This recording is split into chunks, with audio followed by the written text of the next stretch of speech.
प्रस्तुत वीडियो में देखते हैं भारत के जो नए नोट हैं उन पर ये छपी तस्वीरें और ये सिंबल कौन कौन से हैं और ये कहाँ से लिए गए हैं। तो सबसे पहले देखते हैं 2000 रुपये की नोट। इस नोट पर जो आप चित्र देखते हैं वो मंगलयान है। इस चित्र को मंगलयान कहा जाता है। और 500 रुपये की नोट पर जो आप चित्र देखते हैं वो लाल किला का है और वो दिल्ली में स्थित है। अब 200 रुपये की नोट पर जो चित्र छपा होता है उसे सांची का स्तूप कहा जाता है और ये मध्य प्रदेश राज्य में 100 रुपये की नोट पर आते हैं। और 100 रुपये की नोट पर जो चित्र बना हुआ है ये रानी की बावड़ी के नाम से जाना जाता है, जो कि वर्तमान में गुजरात राज्य में स्थित है। उसके बाद फिर देखते हैं 50 रुपये की नोट। 50 रुपये की नोट पर जो आप चित्र देख रहे हैं उसे हम्पी का रथ कहा जाता है। वर्तमान में ये कर्नाटक राज्य में पड़ता है। अब 20 रुपये की नई नोट जो आई है उस पर जो आप चित्र देखते हैं ये अजंता और एलोरा की गुफाओं का चित्र है, जो कि महाराष्ट्र राज्य में पड़ता है। 10 रुपये की नोट की ओर चलते हैं और 10 रुपये की नोट पर ये जो आप चित्र देख रहे हैं वो कोणार्क का सूर्य मंदिर है, जो कि उड़ीसा राज्य में स्थित है। अब आगे देखते हैं विभिन्न खेलों में खिलाड़ियों की संख्या कितनी होती है। तो क्रिकेट में खिलाड़ियों की संख्या 11 होती है, हॉकी में खिलाड़ियों की संख्या 11 होती है और खो खो में खिलाड़ियों की संख्या 9 होती है।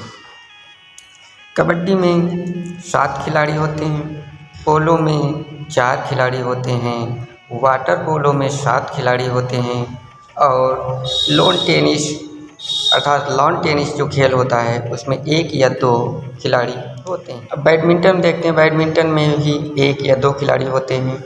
फुटबॉल में 11 खिलाड़ी होते हैं, बेसबॉल में 9 खिलाड़ी होते हैं और वॉलीबॉल में 6 खिलाड़ी होते हैं।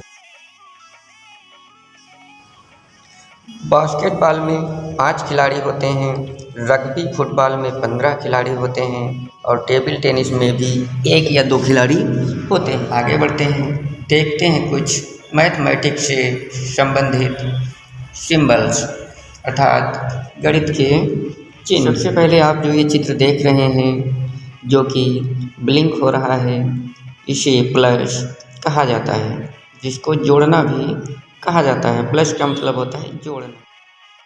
फिर अगले नंबर पर आप जो ब्लिंक होते हुए देख रहे हैं इसे माइनस कहा जाता है और इसे टेक भी कहा जाता है। इसका काम होता है संख्या को कम करना अर्थात घटाना। अब जो आप स्क्रीन पर ब्लिंक करते हुए चिन्ह देख रहे हैं वो चिन्ह मल्टीप्लाई का है अर्थात इसको गुणा कहा जाता है। इसको टाइम्स भी बोलते हैं। टाइम्स का मतलब होता है बार या फिर गुणा। इसके बाद अब आप जो ब्लिंक होते हुए देख रहे हैं इसको डिवाइड कहते हैं और इसका काम होता है विभाजित करना। हिंदी में इसको भाग देना भी कहा जाता है। अब आप जो ब्लिंक होते हुए स्क्रीन पर देख रहे हैं 2 लाइनें इसमें बनी हुई हैं, इसको इंग्लिश में इक्वल्स बोला जाता है। हिंदी में इसका मतलब होता है बराबर। अब आप जो ब्लिंक होते हुए स्क्रीन पर देख रहे हैं इसको कहा जाता है लेस देन, से कम। हिंदी में से कम। अब आप जो ब्लिंक होते हुए स्क्रीन पर दूसरे नंबर पर देख रहे हैं इसको कहा जाता है मोर देन अर्थात हिंदी में होता है से अधिक। मोर देन से अधिक। अब आप तीसरे नंबर पर स्क्रीन पर जो ब्लिंक होते हुए देख रहे हैं इसको कहा जाता है लेस देन या फिर इक्वल्स टू, से कम अथवा किसी आगे दी गई संख्या के बराबर।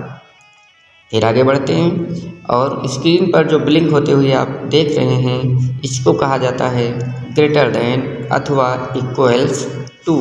ग्रेटर देन से अधिक अथवा इक्वल्स टू। फिर आप दूसरे नंबर पर स्क्रीन पर जो ब्लिंक होते हुए देख रहे हैं, इस चिन्ह को इंग्लिश में परसेंटेज कहा जाता है और हिंदी में इसका मतलब होता है प्रतिशत, अर्थात हर 100 रुपये पर